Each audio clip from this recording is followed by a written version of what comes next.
ಸ್ನೇಹಿತರೆ, MNS ಅಕಾಡೆಮಿಗೆ ಸ್ವಾಗತ. ಸ್ನೇಹಿತರೆ, ಇದೇ ಮೊದಲನೇ ಸಾರಿ ನೀವು ನಮ್ಮ ಚಾನಲ್ಗೆ ಭೇಟಿ ನೀಡ್ತಾ ಇದ್ದರೆ ನಮ್ಮ ಚಾನಲನ್ನು ಸಬ್ಸ್ಕ್ರೈಬ್ ಆಗಿ, ಹಾಗೆ ಪಕ್ಕದಲ್ಲಿರ್ತಕ್ಕಂಥ ಬೆಲ್ ಬಟನನ್ನು ಕ್ಲಿಕ್ ಮಾಡಿದ್ರೆ ನಾವು ಮಾಡ್ತಕ್ಕಂಥ ಎಲ್ಲ ಹೊಸ ವಿಡಿಯೋಗಳ ನೋಟಿಫಿಕೇಷನ್ ನಿಮಗೆ ತಲುಪತ್ತೆ. ಹಾಗೆ ನಮ್ಮ ಚಾನಲ್ನ ಪ್ಲೇಲಿಸ್ಟ್ನಲ್ಲಿ ಹಲವಾರು ವಿಡಿಯೋಗಳಿದೆ, ಆ ವಿಡಿಯೋಗಳನ್ನೆಲ್ಲ ನೀವು ನೋಡಿ ಅಂತ ಹೇಳ್ತಾ, ನಮಸ್ಕಾರ. ದಿನಾಂಕ 28/5/2021 ಪ್ರಚಲಿತ ಘಟನೆಗಳಿಗೆ ಸಂಬಂಧಪಟ್ಟಿರುವಂತಹ ಎಪಿಸೋಡ್ಗೆ ಸ್ವಾಗತ, ಸುಸ್ವಾಗತ. ಈ ಒಂದು ಎಪಿಸೋಡನ್ನು ಸಂಪೂರ್ಣವಾಗಿ ನೋಡಿ, ಇಷ್ಟವಾದಲ್ಲಿ ಲೈಕ್ ಮಾಡಿ, ಶೇರ್ ಮಾಡಿ, ಕಮೆಂಟ್ ಮಾಡಿ. ಇಲ್ಲಿ ಕೊಟ್ಟಿರುವಂತಹ ಪ್ರತಿಯೊಂದು ಪ್ರಶ್ನೆಗೂ ಕೂಡ ಅದರದ್ದೇ ಆಗಿರುವಂತಹ ಹಲವಾರು ವಿವರಣಾತ್ಮಕ ಅಂಶಗಳನ್ನು ನೀಡಲಾಗಿದೆ. ಕಾರಣ ಇಷ್ಟೇ, ಮುಂಬರುವಂತಹ ಯಾವುದೇ ಸ್ಪರ್ಧಾತ್ಮಕ ಪರೀಕ್ಷೆಗಳಲ್ಲಿ ಆ ವಿವರಣೆಗಳ ಮೇಲೂ ಕೂಡ ಪ್ರಶ್ನೆ ಕೇಳುವಂತಹ ಸಾಧ್ಯತೆ ಇರುತ್ತೆ. ಅದೇ ರೀತಿ ಈ ಎಪಿಸೋಡ್ನ ಕೊನೆಗೆ 2 ಪ್ರಶ್ನೆಗಳನ್ನು ಕೊಟ್ಟಿರ್ತೀವಿ. ಸಂಪೂರ್ಣವಾಗಿ ಈ ವಿಡಿಯೋ ನೋಡಿದರೆ ಆ 2 ಪ್ರಶ್ನೆಗಳಿಗೂ ಕೂಡ ನೀವು ಸರಿಯಾದ ಉತ್ತರವನ್ನು ಕೊಡ್ತೀರಾ. ನಿಮ್ಮ ಸರಿ ಉತ್ತರದ ನಿರೀಕ್ಷೆಯಲ್ಲಿ ಕಾರ್ಯಕ್ರಮವನ್ನು ಪ್ರಾರಂಭ ಮಾಡ್ತಾ ಇದ್ದೀವಿ. All the best. SBI ಭಾರತದ ಜಿಡಿಪಿ ಬೆಳವಣಿಗೆಯ ದರವನ್ನು ಫೈನಾನ್ಷಿಯಲ್ 21ರಲ್ಲಿ ಎಷ್ಟು ಎಂದು ಅಂದಾಜಿಸಿದೆ? -7.3%. ಭಾರತದ ಒಟ್ಟು ದೇಶೀಯ ಉತ್ಪನ್ನ 2020-21 ಹಣಕಾಸು ವರ್ಷದ ಜನವರಿ-ಮಾರ್ಚ್ ತ್ರೈಮಾಸಿಕದಲ್ಲಿ ಶೇಕಡ 1.3% ವಿಸ್ತರಿಸುವ ಸಾಧ್ಯತೆ ಇದೆ. ಇದರಿಂದಾಗಿ ಫೈನಾನ್ಷಿಯಲ್ 21 ಅವಧಿಯಲ್ಲಿ ನಿರೀಕ್ಷಿತಕ್ಕಿಂತ ಅಂದರೆ 7.3 -7.3% ಶೇಕಡ ಸಂಕೋಚನ ಉಂಟಾಗುತ್ತದೆ ಎಂದು SBI ತಿಳಿಸಿದೆ. ಪೂರ್ಣ ವರ್ಷದ ಸಂಕೋಚನವನ್ನು ಶೇಕಡ 7.4 ಎಂದು ಅಂದಾಜಿಸಲಾಗಿದೆ. ಕೇಂದ್ರ ಅಂಕಿಅಂಶ ಕಚೇರಿ central statistics office CSO financial 21ರಲ್ಲಿ ಶೇಕಡ 8% ಜಿಡಿಪಿ ಸಂಕೋಚನವನ್ನು ನಿರೀಕ್ಷಿಸಿದೆ. So 4 is the right answer.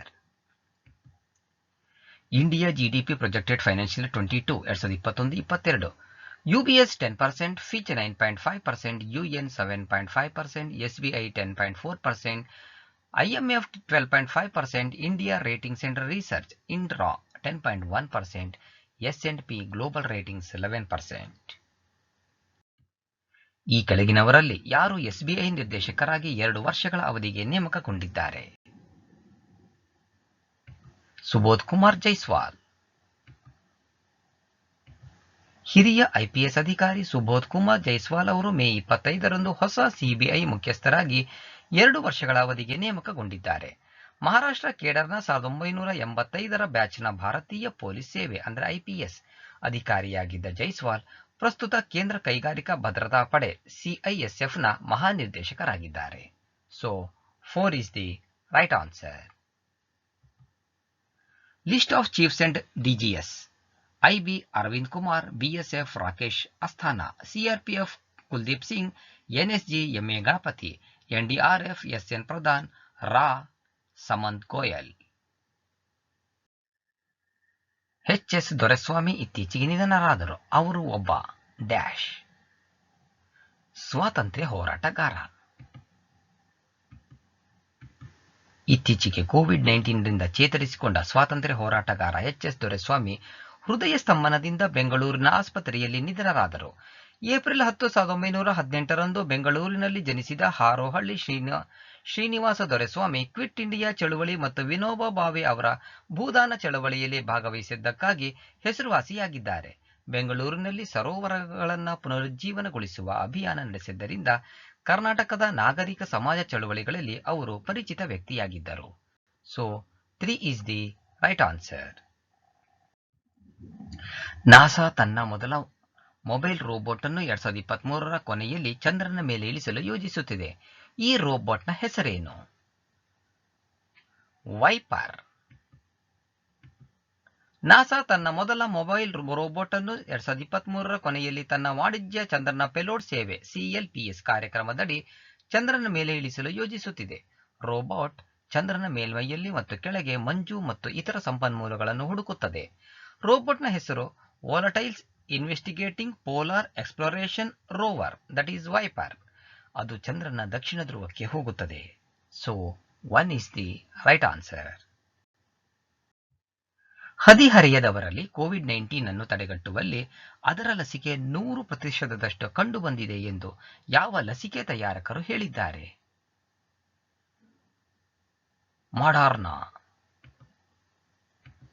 12ರಿಂದ 17 ವರ್ಷದೊಳಗಿನ ಹದಿಹರೆಯದವರಲ್ಲಿ ಕೋವಿಡ್-19 ಸೋಂಕನ್ನು ತಡೆಗಟ್ಟುವಲ್ಲಿ ಅದರ ಕೋವಿಡ್-19 ಲಸಿಕೆ 100% ಪರಿಣಾಮಕಾರಿ ಎಂದು ವಿವಿಧ ಅಧ್ಯಯನಗಳು ತೋರಿಸಿವೆ ಎಂದು ಮಾಡರ್ನಾ 2021ರ ಮೇ 25ರಂದು ಘೋಷಿಸಿತು.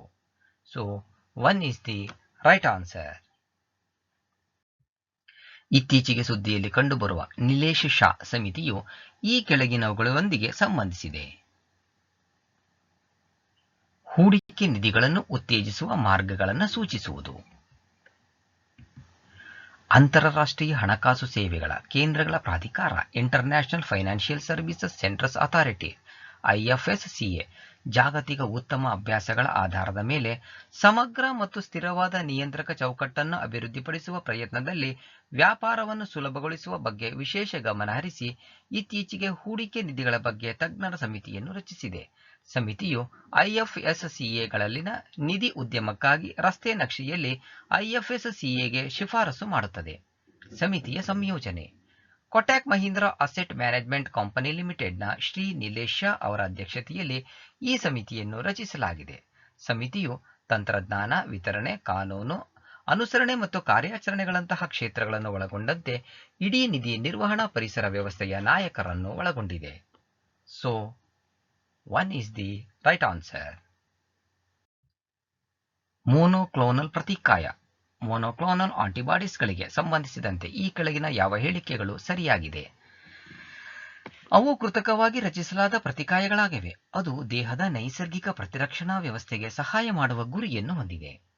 ಎರಡನೇದು, ರೋಗ ನಿರೋಧಕ ಪ್ರತಿಕ್ರಿಯೆಯನ್ನು ಉಂಟುಮಾಡುವ ರೋಗಕಾರಕದಿಂದ ನಿರ್ದಿಷ್ಟ ಪ್ರತಿಜನಕದ ಆಂಟಿಜೆನ್ ಪ್ರೋಟೀನ್ ಅನ್ನು ಅವರು ಗುರಿಯಾಗಿಸುತ್ತಾರೆ. ಕೆಳಗೆ ನೀಡಲಾದ ಕೋಡ್ಗಳನ್ನು ಬಳಸಿಕೊಂಡು ಸರಿಯಾದ ಉತ್ತರವನ್ನು ಆಯ್ಕೆ ಮಾಡಿ. ಸರಿಯಾದ ಉತ್ತರ ಆಪ್ಷನ್ ಸಿ 1 ಮತ್ತು 2 ಎರಡೂ ಕೂಡ ಸರಿ. ಮೋನೋಕ್ಲೋನಲ್ ಪ್ರತಿಕಾಯಗಳು ಅವು ಕೃತಕವಾಗಿ ರಚಿಸಲಾದ ಪ್ರತಿಕಾಯಗಳಾಗಿವೆ. ಅದು ದೇಹದ ನೈಸರ್ಗಿಕ ಪ್ರತಿರಕ್ಷಣಾ ವ್ಯವಸ್ಥೆಗೆ ಸಹಾಯ ಮಾಡುವ ಗುರಿಯನ್ನು ಹೊಂದಿದೆ. ರೋಗ ನಿರೋಧಕ ಪ್ರತಿಕ್ರಿಯೆಯನ್ನು ಉಂಟುಮಾಡುವ ರೋಗಕಾರಕದಿಂದ ನಿರ್ದಿಷ್ಟ ಪ್ರತಿಜನಕದ ಪ್ರೋಟೀನ್ ಅನ್ನು ಗುರಿಯಾಗಿಸಲಾಗುತ್ತದೆ. ಬಿಳಿ ರಕ್ತ ಕಣಗಳನ್ನು ನಿರ್ದಿಷ್ಟ ಪ್ರತಿಜನಕಕ್ಕೆ ಒಡ್ಡುವ ಮೂಲಕ ಪ್ರಯೋಗಾಲಯದಲ್ಲಿ ಮೋನೋಕ್ಲೋನಲ್ ಪ್ರತಿಕಾಯಗಳನ್ನು ರಚಿಸಬಹುದು. ಉತ್ಪತ್ತಿಯಾಗುವ ಪ್ರತಿಕಾಯಗಳ ಪ್ರಮಾಣವನ್ನು ಹೆಚ್ಚಿಸಲು ಒಂದೇ ಬಿಳಿ ರಕ್ತ ಕಣವನ್ನು ಅಬೀಜ ಸಂತಾನೋತ್ಪತ್ತಿ ಮಾಡಲಾಗುತ್ತದೆ. ಇದನ್ನು ಪ್ರತಿಕಾಯಗಳ ಒಂದೇ ರೀತಿಯ ಪ್ರತಿಗಳನ್ನು ರಚಿಸಲು ಬಳಸಲಾಗುತ್ತದೆ. ಕೋವಿಡ್-19ರ ಸಂದರ್ಭದಲ್ಲಿ ವಿಜ್ಞಾನಿಗಳು ಸಾಮಾನ್ಯವಾಗಿ SARS-CoV-2 ವೈರಸ್ನ ಸ್ಪೈಕ್ ಪ್ರೋಟೀನ್ನೊಂದಿಗೆ ಕೆಲಸ ಮಾಡುತ್ತಾರೆ. ಇದು ಆತಿಥೇಯ ಕೋಶಕ್ಕೆ ವೈರಸ್ನ ಪ್ರವೇಶವನ್ನು ಸುಗಮಗೊಳಿಸುತ್ತದೆ. ಆರೋಗ್ಯಕರ ದೇಹದಲ್ಲಿ ಪ್ರತಿರಕ್ಷಣಾ ವ್ಯವಸ್ಥೆಯು ಪ್ರತಿಕಾಯಗಳನ್ನು ರಚಿಸಲು ಸಾಧ್ಯವಾಗುತ್ತದೆ. ನಮ್ಮ ರಕ್ತದಲ್ಲಿನ ಸಣ್ಣ ವೈ ಆಕಾರದ ಪ್ರೋಟೀನ್ಗಳು ಸೂಕ್ಷ್ಮಜೀವಿಯ ಶತ್ರುಗಳನ್ನು ಗುರುತಿಸಿ ಅವುಗಳಿಗೆ ಬಂಧಿಸುತ್ತವೆ. ರೋಗ ನಿರೋಧಕ ವ್ಯವಸ್ಥೆಯನ್ನು ಸಂಕೇತಿಸಿ ನಂತರ ರೋಗಕಾರಕದ ಮೇಲೆ ದಾಳಿ ನಡೆಸುತ್ತವೆ. ಆದಾಗ್ಯೂ ರೋಗ ನಿರೋಧಕ ವ್ಯವಸ್ಥೆಯು ಈ ಪ್ರತಿಕಾಯಗಳನ್ನು ಸಾಕಷ್ಟು ಪ್ರಮಾಣದಲ್ಲಿ ಮಾಡಲು ಸಾಧ್ಯವಾಗದ ಜನರಿಗೆ ವಿಜ್ಞಾನಿಗಳು ಮೋನೋಕ್ಲೋನಲ್ ಪ್ರತಿಕಾಯಗಳನ್ನು ಬಳಸಿಕೊಂಡು ಸಹಾಯ ಹಸ್ತವನ್ನು ಒದಗಿಸುತ್ತಾರೆ. ಮೋನೋಕ್ಲೋನಲ್ ಪ್ರತಿಕಾಯಗಳನ್ನು ಸಾಮಾನ್ಯವಾಗಿ ಎಬೋಲಾ, HIV, ಸೋರಿಯಾಸಿಸ್ ಇತ್ಯಾದಿಗಳಿಗೆ ಚಿಕಿತ್ಸೆ ನೀಡಲು ಬಳಸಲಾಗುತ್ತದೆ. ಐಟೋಲಿಜುಮಾಬ್ ಅಂಡ್ ಟೋಸಿಲಿಜುಮಾಬಿಸ್ ಮೋನೋಕ್ಲೋನಲ್ ಆಂಟಿಬಾಡಿ ಚಿಕಿತ್ಸೆಯಲ್ಲಿ ಬಳಸುವ 2 ಪ್ರಮುಖ ಔಷಧಿಗಳಾಗಿವೆ. ಕಲ್ಲಿದ್ದಲು ಆಧಾರಿತ ಉಷ್ಣ ವಿದ್ಯುತ್ ಸ್ಥಾವರಗಳಲ್ಲಿ ಬಯೋಮಾಸ್ ಬಳಕೆ ಕುರಿತು ರಾಷ್ಟ್ರೀಯ ಮಿಷನ್ ಸ್ಥಾಪಿಸಲು ಈ ಕೆಳಗಿನವುಗಳಲ್ಲಿ ಯಾವುದು ನಿರ್ಧರಿಸಿದೆ? ವಿದ್ಯುತ್ ಸಚಿವಾಲಯ. ಕಲ್ಲಿದ್ದಲು ಆಧಾರಿತ ಉಷ್ಣ ವಿದ್ಯುತ್ ಸ್ಥಾವರಗಳಲ್ಲಿ ಬಯೋಮಾಸ್ ಬಳಕೆ ಕುರಿತು ರಾಷ್ಟ್ರೀಯ ಮಿಷನ್ ಸ್ಥಾಪಿಸಲು ವಿದ್ಯುತ್ ಸಚಿವಾಲಯ ನಿರ್ಧರಿಸಿದೆ.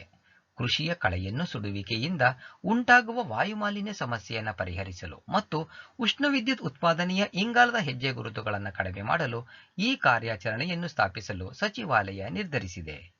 So 2 is the right answer. India and Asian geopolitics the past present ಎಂಬ ಪುಸ್ತಕದ ಲೇಖಕರು ಯಾರು? ಶಿವಶಂಕರ್ ಮೆನನ್. ಶಿವಶಂಕರ್ ಮೆನನ್ ಅವರು ಭಾರತ ಮತ್ತು ಏಷ್ಯನ್ ಜಿಯೋಪಾಲಿಟಿಕ್ಸ್ ದ ಪಾಸ್ಟ್ ಪ್ರೆಸೆಂಟ್ ಎಂಬ ಹೊಸ ಪುಸ್ತಕವನ್ನು ಬರೆದಿದ್ದಾರೆ. ಪುಸ್ತಕದ ಮೊದಲ ಭಾಗವು ವಸಾಹತುಶಾಹಿಯಿಂದ ಜಾಗತೀಕರಣದ ಅವಧಿಯನ್ನು ಒಳಗೊಂಡಿದೆ. ಪುಸ್ತಕದ ಎರಡನೇ ಭಾಗವು ಸಮಕಾಲೀನ ಏಷ್ಯಾವನ್ನು ಒಳಗೊಂಡಿದೆ. So 4 is the right answer. ಇತ್ತೀಚೆಗೆ ಈ ಕೆಳಗಿನ ಎಲ್ಲಿ ಹೊಸ ದೂತಾವಾಸವನ್ನು ತೆರೆಯುವ ಪ್ರಸ್ತಾಪಕ್ಕೆ ಕೇಂದ್ರ ಸಚಿವ ಸಂಪುಟ ಅನುಮೋದನೆ ನೀಡಿದೆ? ಮಾಲ್ಡೀವ್ಸ್. ಮಾಲ್ಡೀವ್ಸ್ನ ಆಡ್ಡು ನಗರದಲ್ಲಿ ಭಾರತದ ಹೊಸ ರಾಯಭಾರಿ ಕಚೇರಿಯನ್ನು ತೆರೆಯುವ ಪ್ರಸ್ತಾಪವನ್ನು ಕೇಂದ್ರ ಸಚಿವ ಸಂಪುಟ ಅಂಗೀಕರಿಸಿದೆ. ಇದು ಎರಡೂ ದೇಶಗಳ ನಡುವೆ ರಾಜತಾಂತ್ರಿಕ ಸಂಬಂಧಗಳನ್ನು ಹೆಚ್ಚಿಸಲು ಸಹಾಯ ಮಾಡುತ್ತದೆ. ಮಾಲ್ಡೀವ್ಸ್ ಭಾರತದ ನೆರೆಹೊರೆಯ ಮೊದಲ ನೀತಿ ಮತ್ತು Sagar security and growth for all in the region ಪ್ರದೇಶದ ಎಲ್ಲರಿಗೂ ಭದ್ರತೆ ಮತ್ತು ಬೆಳವಣಿಗೆ ಇದರ ಉಪಕ್ರಮಗಳ ಭಾಗವಾಗಿದೆ. So 4 is the right answer. ಇತ್ತೀಚೆಗೆ ಈ ಕೆಳಗಿನ ಎಲ್ಲಿ ನಿರ್ದೇಶಕರ ಹುದ್ದೆಯನ್ನು ರಚಿಸಲು ಕೇಂದ್ರ ಸಚಿವ ಸಂಪುಟ ಅನುಮೋದನೆ ನೀಡಿದೆ? National disaster response force academy. National disaster response force academy. ನಾಗಪುರದ ರಾಷ್ಟ್ರೀಯ ವಿಪತ್ತು ಪ್ರತಿಕ್ರಿಯೆ ಪಡೆ ಅಕಾಡೆಮಿ ನ್ಯಾಷನಲ್ ಡಿಸಾಸ್ಟರ್ ರೆಸ್ಪಾನ್ಸ್ ಫೋರ್ಸ್ ಅಕಾಡೆಮಿಯಲ್ಲಿ ನಿರ್ದೇಶಕರ ಹುದ್ದೆಯನ್ನು ರಚಿಸಲು ಕೇಂದ್ರ ಸಚಿವ ಸಂಪುಟ ಅನುಮೋದನೆ ನೀಡಿದೆ. ನ್ಯಾಷನಲ್ ಡಿಸಾಸ್ಟರ್ ರೆಸ್ಪಾನ್ಸ್ ಫೋರ್ಸ್ ಅಕಾಡೆಮಿಯನ್ನು ನಾಗ್ಪುರದಲ್ಲಿ 2018ರಲ್ಲಿ ಸ್ಥಾಪಿಸಲಾಯಿತು. ಇದು ರಾಷ್ಟ್ರೀಯ ವಿಪತ್ತು ಪ್ರತಿಕ್ರಿಯೆ ಪಡೆ national disaster response force NDRF, ರಾಜ್ಯ ವಿಪತ್ತು ಪ್ರತಿಕ್ರಿಯೆ ಪಡೆ state disaster response force SDRF, ನಾಗರಿಕ ರಕ್ಷಣಾ ಸ್ವಯಂ ಸೇವಕರು ಮತ್ತು ಇತರ ಮಧ್ಯಸ್ಥಗಾರರಿಗೆ ತರಬೇತಿ ನೀಡುತ್ತದೆ. ನ್ಯಾಷನಲ್ ಡಿಸಾಸ್ಟರ್ ರೆಸ್ಪಾನ್ಸ್ ಫೋರ್ಸ್ ಅಕಾಡೆಮಿಯಲ್ಲಿ ನಿರ್ದೇಶಕರ ಹುದ್ದೆಯು ಸಂಸ್ಥೆಯ ಮೇಲೆ ಉತ್ತಮ ಆಜ್ಞೆ ಮತ್ತು ನಿಯಂತ್ರಣಕ್ಕೆ ಸಹಾಯ ಮಾಡುತ್ತದೆ. So 1 is the right answer. May 2021ರಲ್ಲಿ ಬ್ಯಾಡ್ಮಿಂಟನ್ ವರ್ಲ್ಡ್ ಫೆಡರೇಷನ್ BWF ಕೌನ್ಸಿಲ್ಗೆ ಈ ಕೆಳಗಿನವರಲ್ಲಿ ಯಾರು ನೇಮಕಗೊಂಡಿದ್ದಾರೆ? ಹಿಮಂತ ಬಿಸ್ವಾ ಶರ್ಮಾ. ಹಿಮಂತ ಬಿಸ್ವಾ ಶರ್ಮಾ ಅವರನ್ನು 2021ರಿಂದ 2025ರ ಅವಧಿಗೆ ಬ್ಯಾಡ್ಮಿಂಟನ್ ವರ್ಲ್ಡ್ ಫೆಡರೇಷನ್ ಮಂಡಳಿಗೆ ನೇಮಿಸಲಾಗಿದೆ. ಅವರು ಪ್ರಸ್ತುತ badminton association of India BAI ಅಧ್ಯಕ್ಷರಾಗಿದ್ದಾರೆ. ಅವರು ಬ್ಯಾಡ್ಮಿಂಟನ್ ಏಷ್ಯಾದ ಉಪಾಧ್ಯಕ್ಷರೂ ಆಗಿದ್ದಾರೆ. ಬ್ಯಾಡ್ಮಿಂಟನ್ ವರ್ಲ್ಡ್ ಫೆಡರೇಷನ್ BWFನ ಅಧ್ಯಕ್ಷ ಪಾಲ್ ಎರಿಕ್ ಹೋಯರ್ ಅವರನ್ನು ಅವಿರೋಧವಾಗಿ ಮರು ಆಯ್ಕೆ ಮಾಡಲಾಯಿತು. ಬ್ಯಾಡ್ಮಿಂಟನ್ ವರ್ಲ್ಡ್ ಫೆಡರೇಷನ್ BWFನ ಉಪಾಧ್ಯಕ್ಷ ಥಾಯ್ಲೆಂಡ್ನ ಖೈನಿಂಗ್ ಪಟಮಾ ಕೂಡ ಅವಿರೋಧವಾಗಿ ಮರು ಆಯ್ಕೆಯಾದರು. So 1 is the right answer. CPEC ಯಾವ ಜಾಗತಿಕ ಉಪಕ್ರಮದ ಪ್ರಮುಖ ಯೋಜನೆಯಾಗಿದೆ? Belt and road initiative. China Pakistan ಆರ್ಥಿಕ corridor China Pakistan economic corridor CPEC ಚೀನಾದ ಬೆಲ್ಟ್ ಮತ್ತು ರಸ್ತೆ ಉಪಕ್ರಮದ belt and road initiative BRI ಪ್ರಮುಖ ಯೋಜನೆಯಾಗಿದೆ. ಪಾಕಿಸ್ತಾನ ಆಕ್ರಮಿತ ಕಾಶ್ಮೀರ ಮೂಲಕ ಹಾದು ಹೋಗುವುದರಿಂದ ಭಾರತವು ಈ ಯೋಜನೆ ಬಗ್ಗೆ ಪ್ರತಿಭಟಿಸುತ್ತಿದೆ. ಚೀನಾ ಮತ್ತು ಪಾಕಿಸ್ತಾನ ಇತ್ತೀಚೆಗೆ ತಮ್ಮ 70 ವರ್ಷಗಳ ರಾಜತಾಂತ್ರಿಕ ಸಂಬಂಧಗಳ ಸ್ಥಾಪನೆಯನ್ನು ಆಚರಿಸಿತು. ಪಾಕಿಸ್ತಾನದೊಂದಿಗೆ $60 ಬಿಲಿಯನ್ CPEC ಯೋಜನೆಯನ್ನು ಚೀನಾ ಮತ್ತೆ ಸಮರ್ಥಿಸಿಕೊಂಡಿದೆ. ಇದು ಯಾವುದೇ ಮೂರನೇ ದೇಶವನ್ನು ಗುರಿಯಾಗಿರಿಸಿಕೊಳ್ಳದ ಆರ್ಥಿಕ ಯೋಜನೆಯಾಗಿದೆ ಎಂದು ಹೇಳಿದೆ.